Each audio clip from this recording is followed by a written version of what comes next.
Hello there, welcome back to my channel. I'm Sony Maya and this is Patrick Starr. I'm obsessed with this. Today I want to talk about aphrodisiacs. Okay, so fact or fiction? Can food actually make you horny? Like, let's look at the facts, let's look at the research, okay? When you look at the definition of aphrodisiac, it's pretty much something that is edible, that is supposed to stimulate the love organs. You've probably heard of like chocolate, oysters. There's so many things. I've heard like celery can make men more attractive. So I was just like, okay, that sounds a little too good to be true. And I'm all about the no BS approach to understanding sex and relationships. Food has never really been shown to stimulate the sexual organs. There are some foods out there and ingredients that have pretty much helped with like fertility and like a little bit more of like blood flow to the area in general, but in terms of like eating something and then ultimately like being horny, like Viagra, like that's just not something that actually exists. So people technically see some foods as like arousing because of the act of eating it or like the way it's shaped. So from my research, people talk about oysters as being sexually stimulating because of the shape and just like the act of like slurping an oyster. And there's something about the way that it's shaped that resembles genitalia. Maybe it's like the ushy gushiness of it or whatever, the slurpiness, hopefully not the smell, but you know, some people say that like, you know, fishiness kind of associated with the female smell. I did post this on TikTok and someone was like, well, I don't want a woman that smells like oyster. And I'm like, okay, well, that's relatable, but I know what they're talking about when they're saying that with the smell. So it's interesting, but the same thing with like other fruits. Like, you know, people think of bananas as, ooh, you know, banana because it's shaped like a penis, like squash and eggplant, like think about eggplant emoji, right? But there's no proof that it causes a chemical or hormonal reaction, like foreplay, like actual things that make you horny, or like looking at someone and being like, whoa, you know, getting aroused by like looking at somebody. It's not going to happen from just eating something. So what about chocolate, right? So in the 1980s, it was found that chocolate has phenolphthaleamine in it, PEA, which is actually a central nervous system stimulant in the brain. And humans, when PEA gets released, it's kind of like this exciting, arousing feeling. I've actually talked about it in my past videos before, how when you meet somebody for the first time and you're like dating someone and it's like someone that you've never really met before, you're like, oh, I'm attracted to them, they're attracted to me. It's like that honeymoon phase excitement that gets released when you first meet somebody.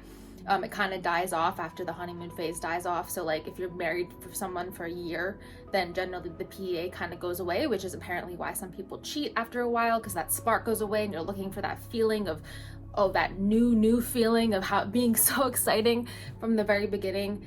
So that's what PEA is. And this 1980 study found that chocolate has like a little bit in it, but it doesn't actually have enough. Like humans, when they eat chocolate, they don't absorb nearly enough of it to actually absorb PEA that's going to like change your emotions. Just like how chocolate sometimes has liquor in it, but it's not enough to like make you feel good. You know what I mean?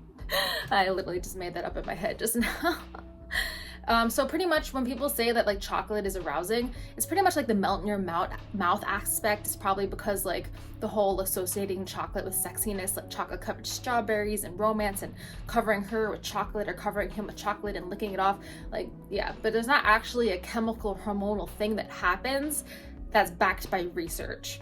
And a part of me wants to say that like aphrodisiacs are like a placebo effect, because if you hear someone say like, oh, oysters make you horny, chocolate makes you horny, celery makes you attractive, like you might actually start believing those things and then all of a sudden feel horny when you eat those things, because placebo, real powerful sometimes, because that's psychology for you.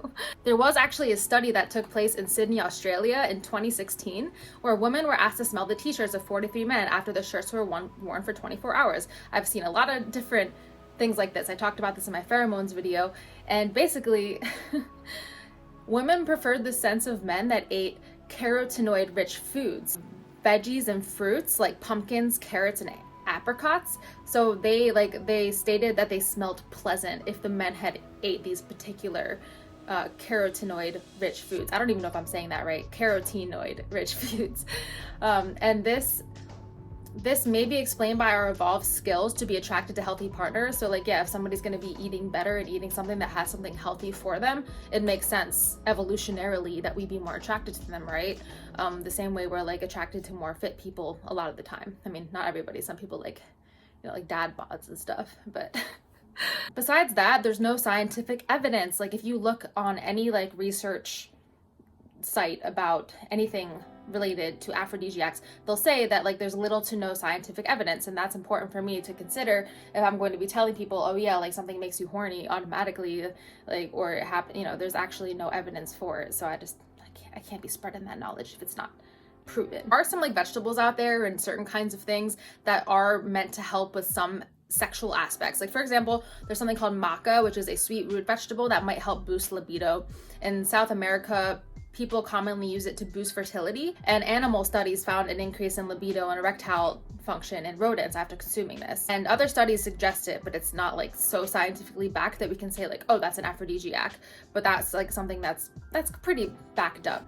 There's also red ginseng, which is a popular herb that might help boost sex drive and erectile function in men, but of course, stronger studies are needed. It's also been found that pistachios might decrease erectile dysfunction.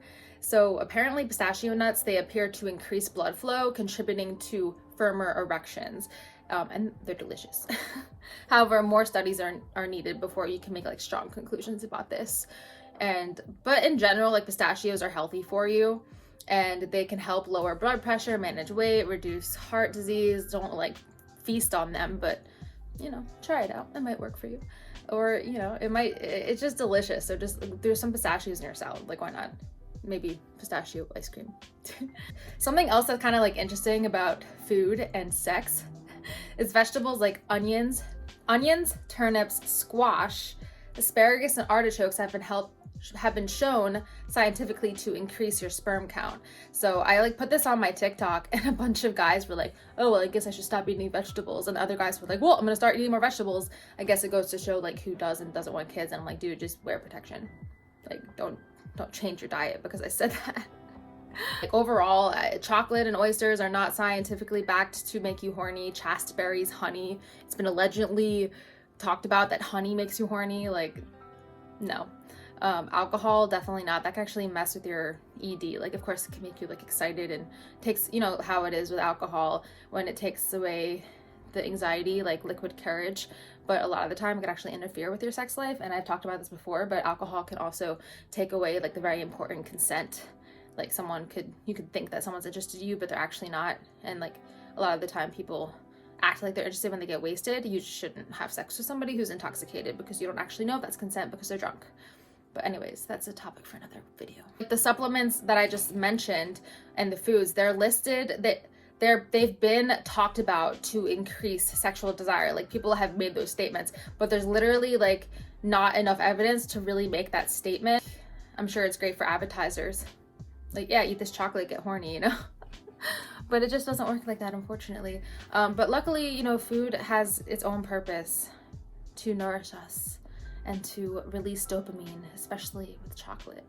And if you like oysters, then that can release dopamine too. Put a little Tabasco on there.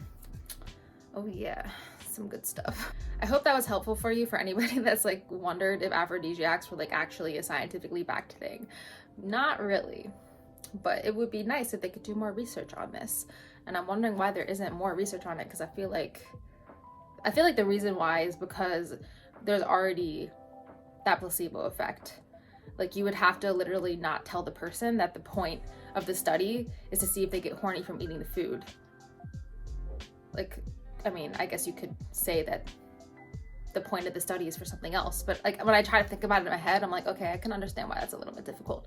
But anyways, I hope you enjoy this content. I do post every Wednesday about sex and relationships, and I will see you in the next one. Comment below with anything that stuck out to you, and make sure to check me out on TikTok at Sonia_Maya. See you in a week.